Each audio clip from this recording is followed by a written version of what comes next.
Dinos tu nombre, de dónde vienes, en qué año naciste y la edad actual. Mi nombre es María Colombia Cerezo López. Nací en Medellín en el año de 1932. Tengo en la actualidad 84 años y 11 meses.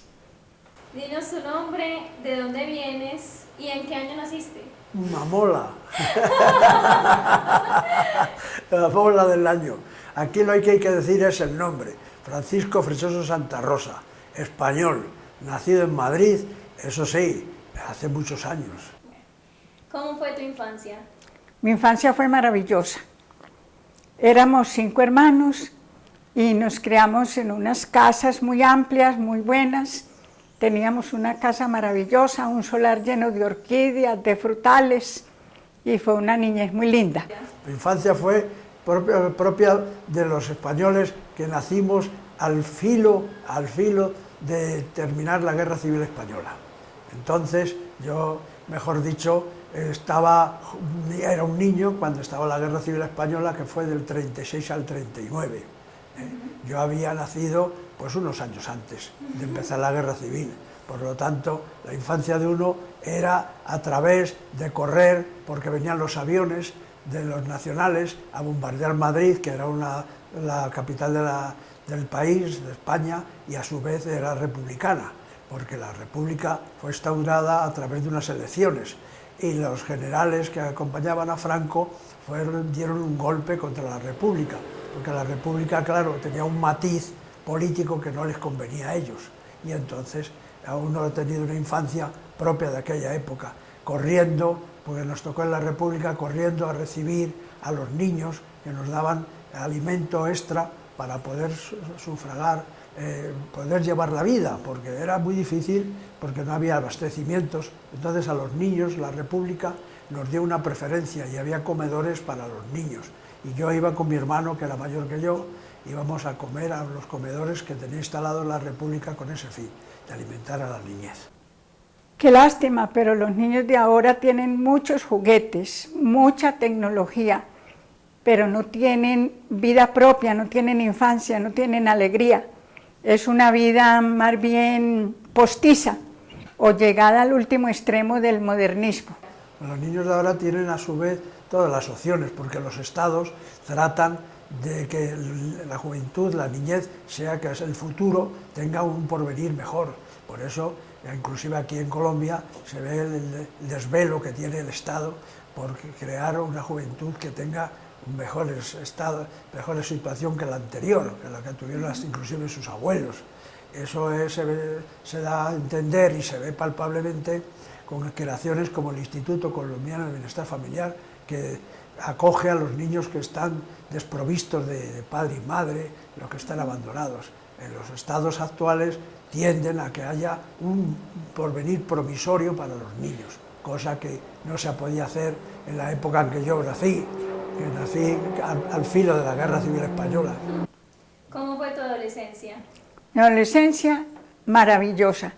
Entonces estudiaba en el mejor colegio de Medellín, que era el Instituto Central Femenino.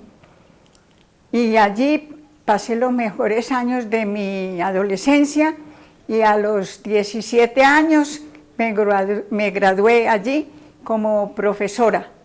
¿Profesora de qué? No, en ese tiempo era de todas las materias para primaria. La adolescencia de uno era ir a unos colegios que entonces se instauraban en España, después de terminar la Guerra Civil Española, que eran unos colegios, unos de ellos eran los que acaudillaba la Iglesia, que eran los colegios religiosos, que eran la mayoría, y algunos que se iban formando con personas particulares, maestros que inclusive no se sabía la capacidad que tenían, se creaban colegios que eran en casas, en pisos de casas, ese era donde acudíamos los que no íbamos a los colegios religiosos. Allí acudíamos a esos colegios que eran, mejor dicho, una amalgama. Allí se estudiaba tanto la primaria y el bachillerato como las carreras. Ahí estaba todo incluido. Bueno, ¿qué consejo le puedes dar a los jóvenes de ahora? Que vivan más la vida, que sean más alegres, que admiren la naturaleza, que admiren todo lo que los rodea para que vivan realmente. que no estén amorfos, sin pensar en nada, sino en estar funcionando con aparatos de alta tecnología, que es lo que hay ahora. Los jóvenes de ahora, el consejo que tienen que hacer es estudiar, porque la única capacidad que tiene el porvenir es el que sabe. No, eso ya no lo digo yo, eso ya lo dijo un filósofo hace pues muchos siglos, Baltasar Gracián: solo vive el que sabe, dijo Baltasar Gracián, un filósofo español.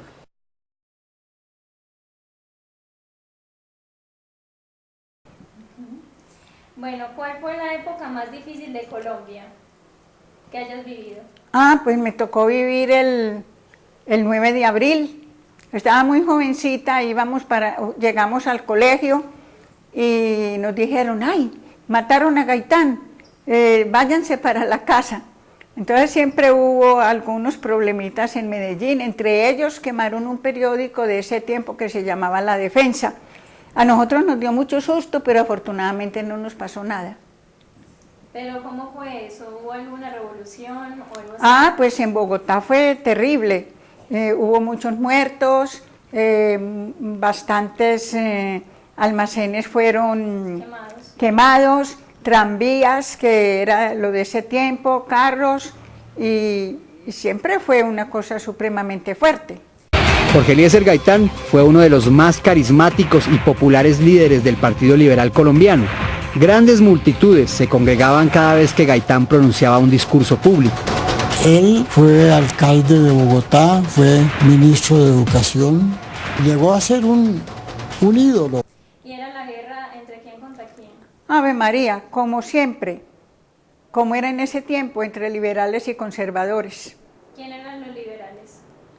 Pues los liberales serían las personas que pensaban más allá de estar tan estáticas y tan cerradas como los conservadores, y eso ha sido pues toda la vida aquí en Colombia.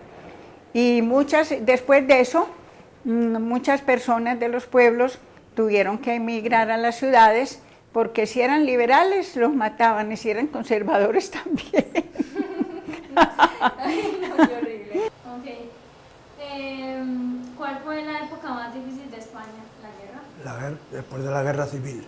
No solamente la guerra, sino después de la guerra civil, porque el desabastecimiento que había en las ciudades era muchísimo, era grandísimo, porque había quedado destruida toda la infraestructura de la agricultura. La agricultura, como se había dividido España en dos bandos, entonces se arrasaron con las cosechas, se tuvo que abandonar las cosechas porque había la consecución de soldados era a través del campesino, como pasa siempre. El campesino era el que mayor número de soldados aportaba, entonces el campo quedó abandonado, y otra vez la causa de la guerra que asolaba con todo, pues fue una época, desde luego, muy trágica. España tuvo que vivir un periodo muy trágico, que no se vino a normalizar sino muchos años después del 39, cuando terminó la guerra, muchos años después. Ya empezó a España a levantar cabeza. Se puede decir que no la empezó a levantar sino a raíz del año 1962, que es cuando ya vino la ayuda de los Estados Unidos, que ya empezó, España la fueron, porque había sido propiamente impedida de acudir a la ayuda internacional, al famoso llamado Plan Marshall, que instauró Estados Unidos en Europa para la reconstrucción de los países que habían sido afectados por la guerra. España, como había sido ayudada y aliada del eje que era formado por Italia, Japón y Alemania, España había ayudado a esos países, pero de una manera sin aportar, sino una serie de soldados que fueron voluntarios, pero no aportó ejércitos ni armas, solo unos cuantos que se quisieron afiliar a una llamada División Azul. Bueno, ¿cuál fue el sueño o meta que no cumpliste o alcanzaste? Pues no, yo todo lo que me propuse, después más tarde, hacia el año de 1960, tuve la oportunidad de volver a estudiar. Trabajaba todo el día, que cuando eso eran 2 jornadas, de 8 a 12, de 2 a 5 y de 6 a 10 de la noche estudié para profesora de enseñanza media con especialidad en español y literatura.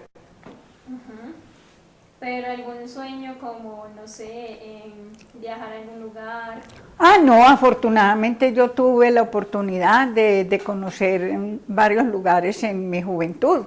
¿Cómo cuáles? Yo fui, en primer término, estuve en Cuba. Fuimos mi hermana Ida y yo a conocer nuestros abuelos, tíos, primos, todos nuestros familiares de parte de mi mamá. Allí pasamos 40 días maravillosos, conocimos la universidad, conocimos varias provincias, estuvimos en Pinar del Río, en Matanzas, en La Habana. Fue maravilloso ese paseo. Luego tuve la oportunidad de ir a Panamá, conocer el canal, las esclusas, ver el monumento que se le levantó a los franceses allá, que es un gran monumento que en lo alto del monumento hay un gallo, que es el gallo de Lorena, que es el símbolo de los franceses. El canal, lo que era en ese tiempo, sería por ahí como el año 53, más o menos que yo fui, estaba para ese tiempo maravilloso. Nos tocó ver cómo unas pequeñas locomotoras corrían el barco. Luego estuvimos en el puente de Miraflores, que para que pasaran los barcos se hacía hacia un lado. Yo creo que ahora, pues más o menos, aunque lo hayan ampliado, pienso que todavía ese puente de Miraflores está. También tuve la oportunidad de ir a Venezuela. En Venezuela conocimos Barquisimeto, Valencia, Caracas y estuvimos en una playa muy agradable llamada Los Caracas.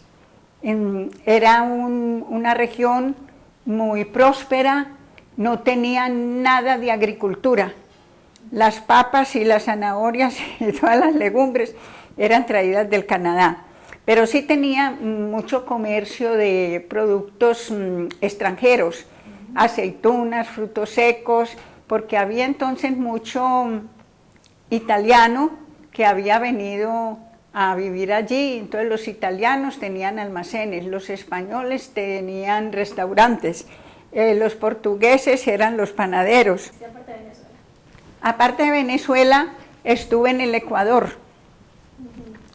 En el Ecuador me impactaron mucho las carreteras, que son muy buenas, son maravillosas. La parte de Quito antigua es muy bonita y siempre hicimos bastantes paseos, que yo fui con mi hermana Iberia. Y fuera del Ecuador, estuve también en unas vacaciones en Nueva York. Allí estaba mi hermana Ida y yo me fui con una amiga muy querida, doña Lucía Arango de Arias. Fuimos en el invierno. Eso fue en el año en que mataron a Kennedy, lo mataron en noviembre y nosotros fuimos en diciembre para allá. Conocimos muchos museos, porque es la época, como es el invierno, de conocer más museos. Anduvimos por la Quinta Avenida, íbamos solitas, doña Lucía y yo, en el metro. Mi hermana nos trazaba el plano de cómo cuántas estaciones teníamos que recorrer y todo. Aprendimos a comer el pay de manzana delicioso, que en todas partes lo encontrábamos. Nos medíamos, como te dije, todos los sombreros, y doña Lucía me decía: ay, Colombia, pregunta tal cosa, pregunta lo otro.